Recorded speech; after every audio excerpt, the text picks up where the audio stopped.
আসসালামু আলাইকুম। সবাই কেমন আছেন? আশা করি যে যেখানে আছেন সবাই খুব ভালো আছেন। আলহামদুলিল্লাহ আমরাও ভালো আছি। সবাইকে জুম্মা মোবারক। যেহেতু আজকে শুক্রবার, পরিবারের সবাই যেহেতু একসাথে আছি, তো আজকে রান্না করে ফেললাম গরুর বিরিয়ানি। আর আমাদের বাসায় সকল বাচ্চারা বিরিয়ানি হোক, চিকেন বিরিয়ানি বা বিফ বিরিয়ানি, যে কোনো বিরিয়ানি খেতে খুবই ভালোবাসে।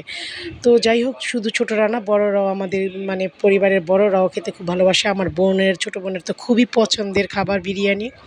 তার কাছে এক টুকরা ভালোবাসা হচ্ছে এক প্লেট বিরিয়ানি, এতটা ভালোবাসে।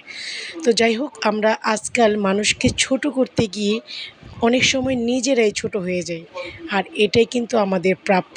তো আপনি যখন একজনকে ছোট করতে যাবেন, আর যখন দেখবেন আপনি নিজেই তাদের কাছে ছোট হয়ে গেছেন, এটাই আপনার প্রাপ্য ছিল।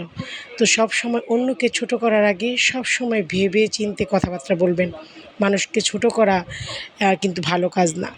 সব সময় আল্লাহকে ভয় করবেন, আর এসব কাজ থেকে সব সময় বিরত থাকবেন, তাহলে দেখবেন অনেক ভালো থাকবেন।